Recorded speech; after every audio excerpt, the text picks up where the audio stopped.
અમદાવાદમાં ગરમીનો પારો વધતા ઠંડા પીણા અને બરફના ગોળાની ડિમાન્ડ આસમાને પહોંચી છે। ત્યારે અમદાવાદીઓના સ્વાસ્થ્ય સાથે કોઈ ચેડા ન થાય તે માટે મ્યુનિસિપલ કોર્પોરેશન એક્શન મોડમાં આવ્યું છે। એએમસીની આરોગ્ય વિભાગની ટીમે શહેરની બરફ ફેક્ટરીઓમાં ઓચિંતું ચેકિંગ હાથ ધરીને બેદરકાર માલિકોમાં ફફડાટ મચાવી દીધો છે। બરફ બનાવવા માટે કેવા પાણીનો ઉપયોગ થાય છે, ક્લોરીનનું લેવલ યોગ્ય છે કે નહીં અને ફેક્ટરીમાં સફાઈ જળવાય છે કે નહીં તેની બારીકાઈથી તપાસ કરવામાં આવી છે। શહેરમાં કાર્યરત 6 ફેક્ટરીઓમાંથી પ્રથમ તબક્કામાં 4 મોટી ફેક્ટરીઓને રડારમાં લેવામાં આવી છે। દર મહિને 2 વખત પાણીના નમૂના લઈ સેન્ટ્રલ અને પ્રાઇવેટ લેબોરેટરીમાં મોકલવાની પ્રક્રિયા પણ તેજ કરી દેવાઈ છે। જો તપાસ દરમિયાન પાણી શુદ્ધિકરણના નિયમોનું ઉલ્લંઘન જણાશે તો એમસી દ્વારા ફેક્ટરી માલિકો સામે કડક કાયદેસરની કાર્યવાહી કરવામાં આવશે। એટલે હવે બજારમાં બરફ ખાતા પહેલા એ જાણી લેજો કે તંત્રની તપાસમાં પાસ થયો છે કે નહીં।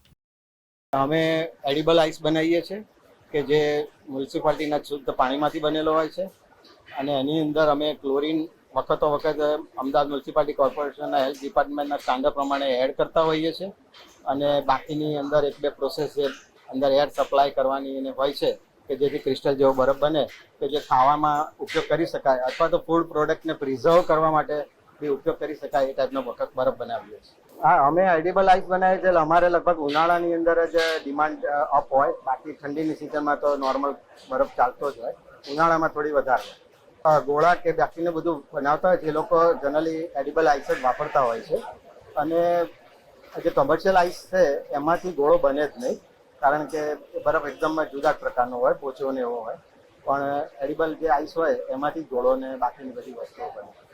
શહેરમાં એક તરફ ગરમીનો પારો વધી રહ્યો છે તો બીજી તરફ કહી શકાય કે બરફની ડિમાન્ડ પણ શહેરની અંદર વધી રહી છે। અમદાવાદ શહેરમાં જેટલી ફેક્ટરીઓ આવેલી છે બરફ ફેક્ટરીઓ, તેમાં તેની ડિમાન્ડ વધતી હોય છે અને ઠંડા પીણા માટે સૌથી વધુ બરફનો ઉપયોગ કરવામાં આવતો છે। આજે મહાનગરપાલિકાના ફૂડ વિભાગે તમામ જે બરફ બનાવતા એકમો છે તેની ઉપર ચેકિંગ હાથ ધર્યું હતું અને કઈ રીતના નિયમોનું પાલન કરે તેની તપાસ કરવામાં આવી। જોયા છે ફૂડ અધિકારી સર, આપનું નામ અને ખાસ કરીને આજે જે આપણે કામગીરી કરી છે, કારણ કે ગરમીની સિઝનમાં સૌથી વધુ બરફની ડિમાન્ડ વધતી હોય છે, ખાદ્ય પદાર્થમાં ઉપયોગ થતો હોય છે, ગોળામાં પણ વધુ ઉપયોગ થતો હોય છે, શું કામગીરી આજની કરી છે મહાનગરપાલિકાએ? મારું નામ ડોક્ટર વૈભવ પટેલ છે। આજે આપણે મધ્ય ઝોનમાં 6 આઈસ ફેક્ટરી આવેલી છે, તો ત્યાં જે પાણીના વપરાશથી બરફ બનાવવામાં આવે છે તે પાણી યોગ્ય ગુણવત્તાસભર તથા ક્લોરીન યુક્ત છે કે નહીં તેનું આપણે ચેકિંગ કરવામાં આવ્યું છે। આજે આપણે અહીંયા આવ્યા છીએ। આ આઈસ ફેક્ટરીમાં જે પાણી વપરાશમાં લેવામાં આવે છે તે પાણી આપણે કસનળીમાં લીધું છે।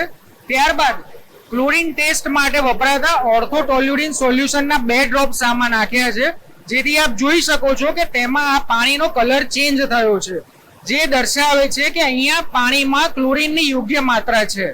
જો ક્લોરીન ના હોય તો આ ક્લોરોસ્કોપ છે, એમાં આ જે લાસ્ટમાં બતાવ્યું છે એ પ્રમાણે કોઈ કલર ચેન્જ થતો નથી। જેમ જેમ પાણીમાં ક્લોરીનની માત્રા હોય એ પ્રમાણે આ મુજબ કલર ચેન્જ થતો હોય છે।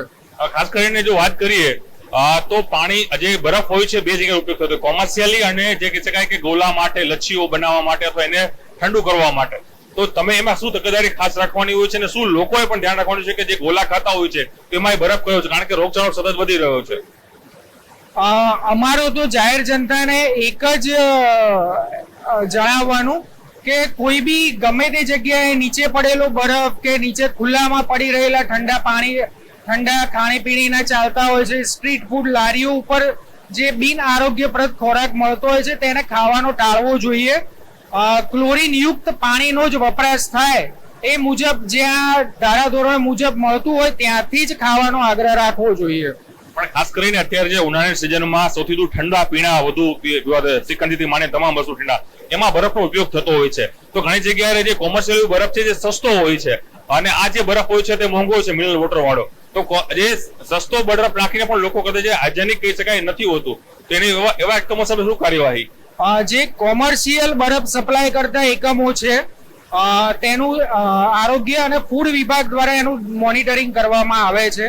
જે રેસિડન્સમાં અને પાણીજન્ય જે એમાં બરફ જે વપરાય છે એનું મોનિટરિંગ ખાસ અમારા દ્વારા કરવામાં આવતું હોય છે અને એનું નિયમિત દૈનિક ધોરણે ક્લોરીન ટેસ્ટ કરીએ છીએ। જો એમાં કોઈ ગેરરીતિ કે ક્લોરીનની માત્રા અમને ના જણાય તો એના માટે અમે એને સીલ કરવા સુધીની દંડનીય કાર્યવાહી કરતા હોઈએ છીએ। જો આપણે દ્રશ્યો ફરી બતાવી દઈશું કે આ બરફનું આખું એકમ છે ત્યાં હાલ બરફ બની રહ્યો છે અને બે બરફ હોય છે, કોમર્શિયલી બરફ જે ઇન્ડસ્ટ્રીઝમાં વપરાતો હોય છે અને બીજો બરફ હોય છે જે આપણે જે ગોલા ખાઈ રહ્યા છો, જે લચ્છી હોય છે, અન્ય જે ઠંડા પીણા છે, આ તેને કરવા માટેના. પરંતુ હાલ જે કહે છે કે નગરપાલિકાએ આ તમામ એકમો ઉપર કાર્યવાહી હાથ ધરી છે અને સેમ્પલ લઈ રહ્યા છે અને એ ચોક્કસ કહી શકાય કે આપ જે ગોલો ખાઈ રહ્યા છો, પૂર્ણામાં સૌથી ગોલો ખવાતો છે, પરંતુ એ ગોલો આપણે કાળજી લેવાની જરૂર છે કે ગોલાનો બરફ છે એ કયો છે.